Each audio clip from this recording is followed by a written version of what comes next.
Yuk, selamat siang rekan-rekan. Di sini kita lanjutkan pembahasan mengenai Taponok versi 1 maupun 2 ya. Di bagian transmitter atau bagian pemancarnya.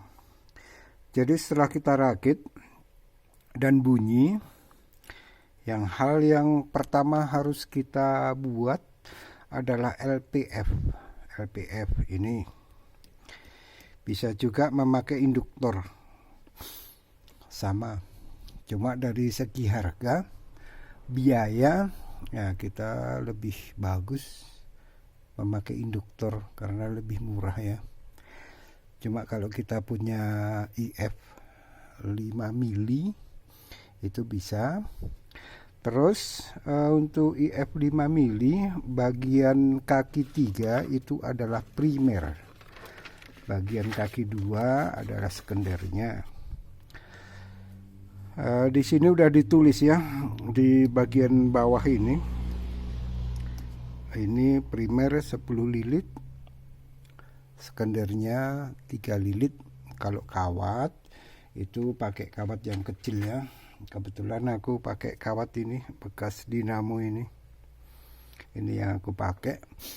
Bisa juga memakai kawat bekas sepul jam dinding juga bisa. Oke, setelah kita dapatkan bahannya, kita rakit, kita buat LPF-nya.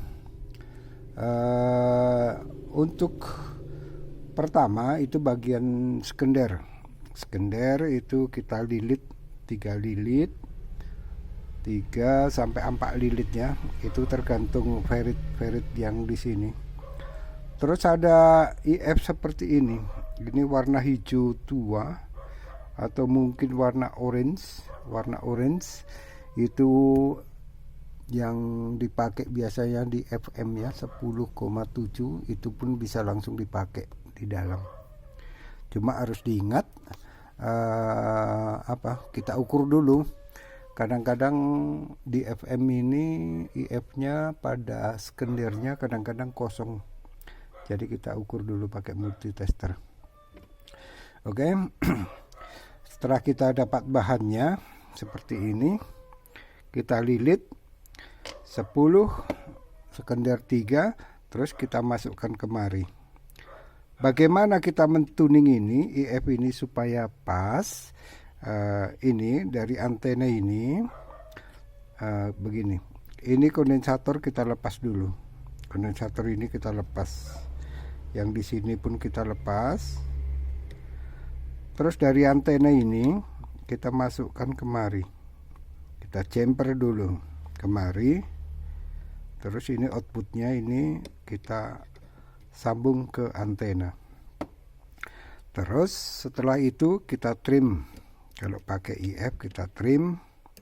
Kalau pakai induktor kita pakai varco kecil ya, varco plastik kecil. Coba kita tune, kita putar-putar sampai dapat yang paling bagus. Jadi kalau pakai induktor nanti sesudah bagus dapat di 40 meter band, baru kita ukur berapa PF. Itu nanti kita masukkan kemari kondensatornya. Kalau pakai koker kita putar-putar sampai bagus suaranya. Itulah paling tepat ya, paling pas. Terus kondensator di sini itu sekitar 100 ya, 82 sampai 120 PF. Itu tergantung dari inti ferit ini, kadar feritnya. Semakin banyak kadar feritnya, semakin turun kondensatornya.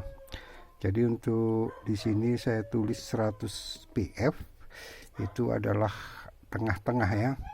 Jadi nanti kalau kita tune ke bawah masih belum bisa bagus, berarti kondensatornya ini kita naikkan jadi 120. Atau sebaliknya, ini sudah mentok ke atas, suaranya masih kurang bagus, ya kita kecilkan kondensatornya di 82 PF. Jadi setelah kita dapat bagus suara dari sini, resipnya ini melalui BPF ini, berarti BPF ini sudah bekerja di 40 meter band. Nah, setelah itu kita rakitlah penguat pertamanya pakai turuit kecil. Ini turuit kecil bekas apa ya? Bekas video transmitter. Jadi kalau ada zaman dulu masih pakai DPD, pakai RF, biasanya di dalam RF itu ada turuit kecil seperti ini, itu bisa dipakai. Ini bifilar 8 lilit.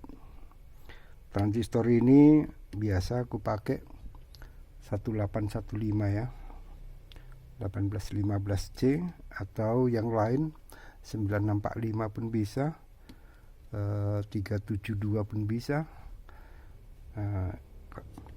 Setelah itu baru kita coba transmit. Di sini di titik mikrofon ini, pada bagian yang sebelah dekat C ini kita buat atau kita kasih resistor 10 kilo. Kita kasih resistor 10 kilo dapat ke positif yang ada di sini. Karena ada positif itu. Ini yang kabel putih ini titiknya di sini. Ini titiknya. Kita kopel dari sini 10 kilo kemari. Fungsinya supaya mikrofon kita kondenser dapat tegangan positif sewaktu transmit. Jadi bisa menghasilkan suara untuk masuk ke balon modulator, lanjut ke RX-TX switch, crystal filter, baru masuk ke mixer. Itulah untuk mikrofon. Terus untuk jenis mikrofon ya biasa kita pakai kondenser ya, mikrofon kondenser.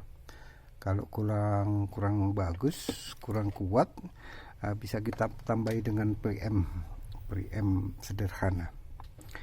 Oke, kita lanjut. Setelah BPF tadi selesai, udah kita tune dengan pas, kita masukkan lagi kondensator. Kita masukkan lagi kondensatornya, kita pasang mikrofon, kita pasang PTT. Nah, terus coba transmit. Dari outputnya ini kita pasang dulu VU meter biasa, RF Pro B. Jadi aku sederhana aja seperti ini, FF Pro B ku ya, sederhana saja. Seperti ini. Nah, kita pasang di sini. Nah, dan coba transmit. Biasanya ini sudah bisa mentok ya, udah bisa lumayan lah bergerak, udah bisa bergerak ini biasanya.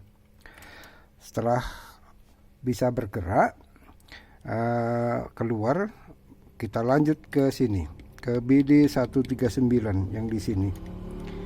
Untuk R ini bisa 330 ohm, bisa 470 ohm untuk R di sini. Terus untuk apanya, toroidnya seperti yang sudah aku jelaskan, aku pakai 2 lilit pertama.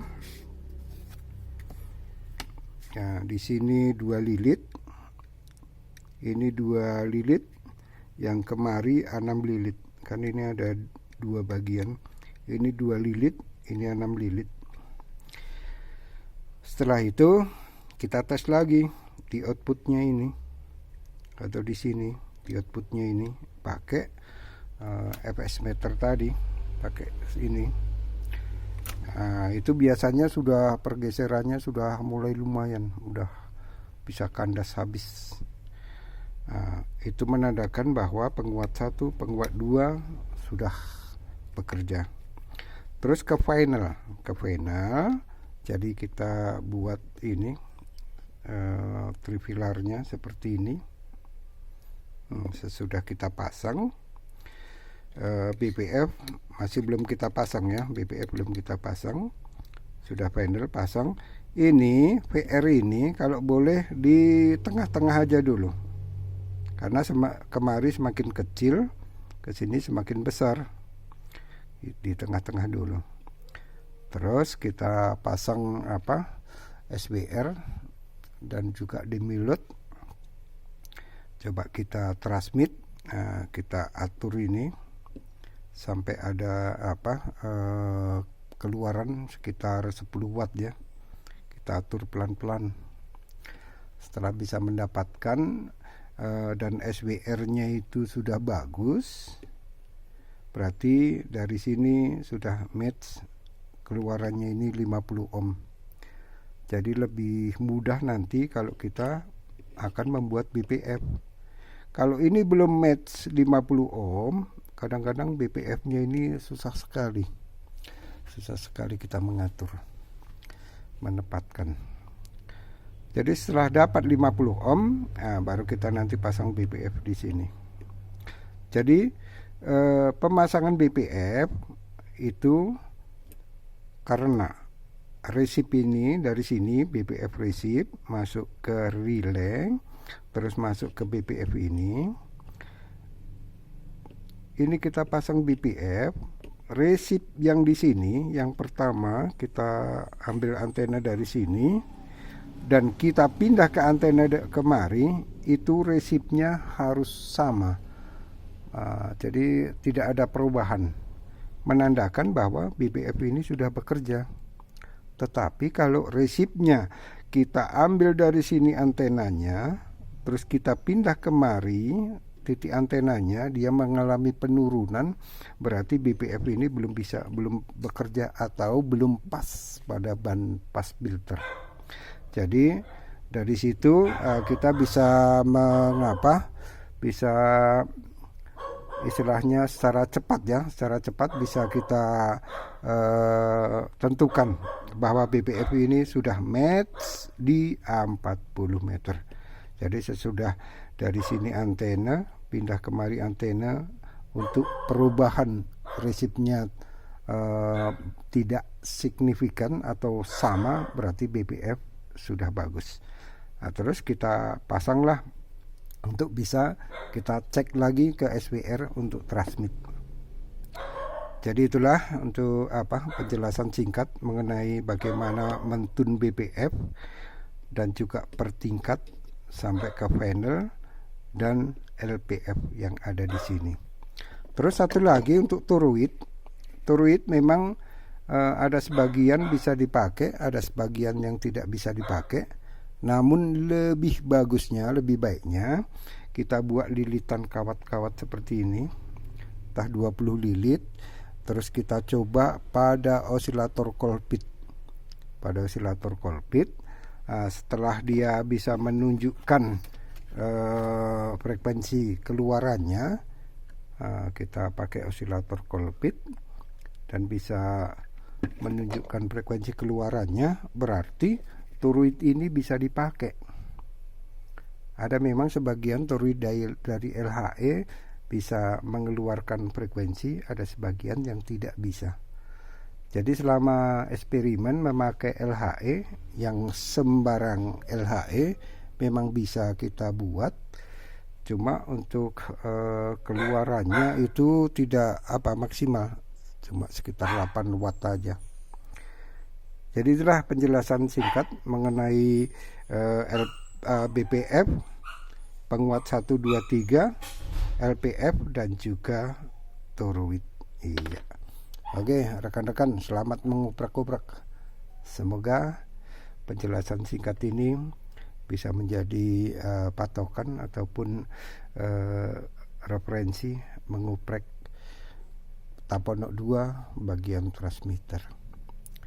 Untuk selanjutnya, selamat siang, selamat mengoprek-oprek.